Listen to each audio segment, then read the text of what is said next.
Minnesota Vikings general manager Kwesi Adofo-Mensah was making moves and just wheeling and dealing. Absolutely love it. He's playing poker. Everyone else is playing checkers, which is kind of weird because you don't play poker on a checker or chess board.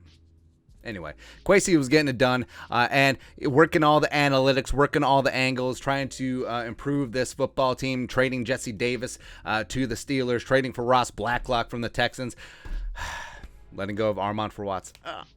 It hurts. But either way, agree with them, disagree with them. The man is making some moves to try and make this the best football team possible. Notably, it's looking at the bottom line because a lot of the moves subtly greatly help the Vikings salary cap situation. So cap saving moves, trading Jesse Davis, where the Steelers take on his 2022 base salary as well as his roster bonus, $1.45 million. Waiving Armand for Watts, because what happens is the day 3 draft picks is that the first 3 years of the deal are very reasonable. The 4th year, generally, it's going to be a bump in base salary as a reward of, hey, if you come in as a 4th, 5th, 6th, 7th round pick, you make it through 3 years, you're going to get rewarded. So Armand, the Vikings do save $2.54 million in cap space by moving on because none of it was guaranteed. It's unfortunate, but it's a cold business sometimes. As well as Sean Mannion. So it does seem like Sean Mannion is going to be in the fold as a practice squad quarterback. The practice squad is going to be set at 3 p.m. Central Time today. But Mannion being on the practice squad being cut versus on the 53, that does save the Vikings over $1 million and change against the cap. So all these small moves are adding up. And, of course, all the moves add up because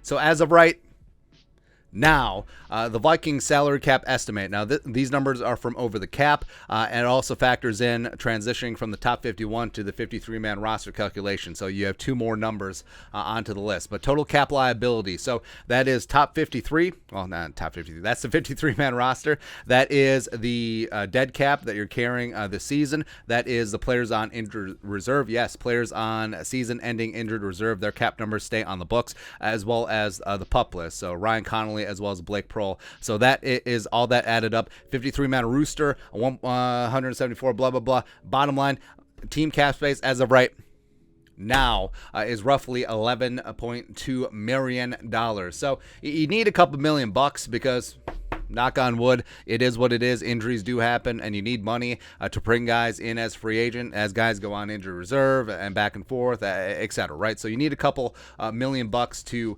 be able to make a couple moves in season. But what about the rest of it?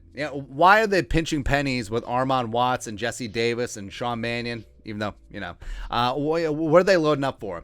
It does seem, reading through the tea leaves, like the Vikings are at least prepared to pounce on one more big roster move before the start of the season. And you want to get nuts? Let's get nuts. All right, so we're going to do a whole video on OBJ because I actually think that one has a good chance of happening. I really do. Just all of the stars are aligning. OBJ, Minnesota, MSP. Close enough. The whole connection with O'Connell and the Rams, as well as his connection with the LSU contingent here with the Vikings, blah, blah, blah. But moving on from Armand for Watts, playing that 5 tech spot, and Ndamukong Suh makes sense. He really does. He's just out there chilling. He wanted to skip training camp. He wanted to skip preseason. He's a veteran. He doesn't need all that noise. Just put him in at 5 tech and watch him work. Woo! Love him, man. Sheldon Richardson, who his Pro Bowl season was playing 5 tech with the Jets. Way back in the day, but he played well in spot duty with the Vikings last year. So some of these aren't going to be blockbuster big time money. OBJ would, and Ndamukong Suh would. Trading for Jason Kelce would. So he has an asterisk by his name because he's currently on a roster. Same thing with Daron Payne. But we floated the bat bleep insane idea of, hey, trading Alexander Madison to the Eagles because they have Cam Jurgens waiting in the wings for Jason Kelce, even though I think Kelce might just retire because I think he came back for the final season for Philly, for the Eagles, all that stuff. But come on. Daron Payne is in a contract dispute with the Commies. He's finishing out his rookie deal. He's got $8.5 million as his base salary this year. One of the best young up-and-coming defensive linemen in the league. Man, he reminds me a lot of Diesel Dalvin Tomlinson. So putting Payne and Tomlinson and Phillips on the same line, major pain. Of course, J.C. Treader, he's retired.